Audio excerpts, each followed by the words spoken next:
Hi, I'm John Byrne, editor of Poets and Quants. I'm Sandy Kreisberg, the HBS guru. And welcome to another edition of Handicapping Your MBA Odds. Today's candidate is a 33-year-old Canadian male. He is a Harvard undergrad with a 3.9 GPA, also an impressive GMAT score of 740. But there's a wrinkle here because he didn't go to Harvard until he was 29 years of age. He's launched two companies. From a community college. That's right. He's launched two companies, one of which has been sold to eBay, actually. It was a Groupon competitor. The other company was a loyalty coalition company, is how he describes it, which he has sold to a large retailer. Before all that, he worked for 6 years as an advertising executive for a national magazine, presumably in Canada. No less than all that, he has spent for the past 3 years time at a consulting shop working in intellectual property and strategy.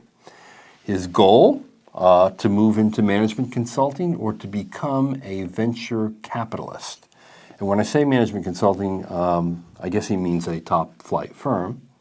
His school targets are Harvard, Wharton, Stanford, Michigan, and Cornell. What do you say, Sandy? I say this is an interesting guy, and obviously, just by reading this, you go, this is a super smart guy. I don't know what happened that this guy started working for a regional magazine when he graduated high school. I don't know what his Canadian upbringing was. You know, those guys who sell ad space, Yeah. well, at least in the good old days of media, yes, right. They made a ton of money. In the last 10 years, you ought to get in touch. not You so. ought to get in touch with this guy, John. This is an obviously really smart guy who then somehow transfers from a community college in probably Canada to Harvard College, gets a 3.9 at Harvard College, gets a 740 GMAT, 33 years old.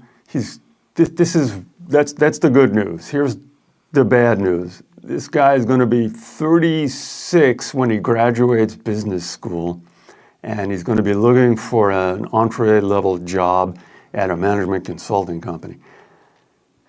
That's about the age when people start leaving, start thinking about retiring from McKinsey, Bain, and BCG. So he may have a hard time getting that job, and the schools know it. On the other hand, what this guy has to count on is that an admissions officer reads this profile and says, I don't care what this guy says he wants to do. This is a real smart guy, and he's going to be a plus in our program. Wouldn't he be better off telling a story that he wants to become an entrepreneur again? He's launched two companies, sold two companies, and now he wants to learn the business basics to really move up the entrepreneurial chain. He's got that DNA in him. Wanting to be a management consultant at that age is going to be tough. What he should do is make it clear he doesn't want to work for the big three. And what he wrote here is he wanted to be a management consulting in media strategy. What he should say is he wants to either start or work for a boutique media strategy consulting firm.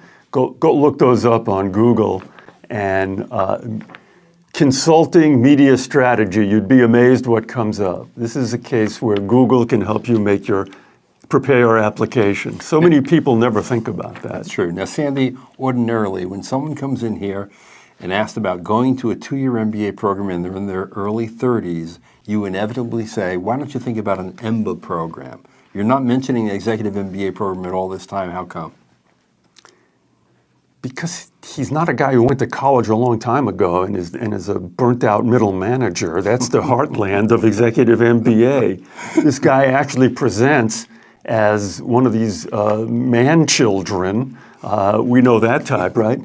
Who is, technically 33, but thinks of himself as 24 and presents that way. That's why. Now, guess what his extracurriculars are? He's Canadian. That's a clue. What are they, John? He plays ice hockey. Yes. He volunteer coaches for a AAA hockey team. He was a competitive goalie in both ball hockey and ice hockey.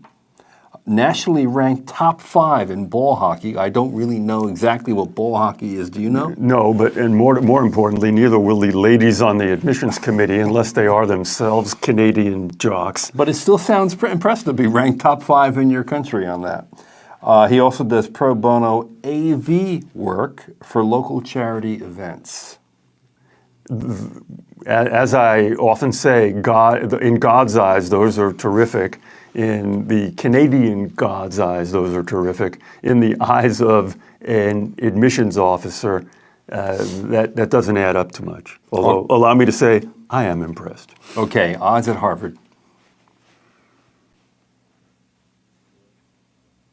He ain't getting into Harvard, 20%. I'm thinking of D. Leopold reading his application and wrinkling her nose. Okay, Stanford. Ditto. Yeah, same odds, maybe even a little bit less. There's nothing driving him in. You know, the guy, if this guy, let's make the best case. The guy is a real 24-year-old with a 3.9 and a 740, and he's got this cockamamie work experience. But okay, I'm gonna play devil's advocate here because he is not your cookie cutter MBA candidate. He's created 2 companies, he sold 2 companies, he went to school at 29 years of age, no school in general, Harvard no less, and gets a 3.9. To me, that takes him out of that cookie mold. Getting a 3.9 at Harvard College is, that's about, I think that's their average grade, is A minus. Yeah, well, we know about that. But nonetheless, 3.9 at Princeton is something I'd respect more. And the other thing about Stanford is he mentions that he might like to be a VC. Now, so this guy should not say he wants to be a VC. That's why not? Just daydreaming.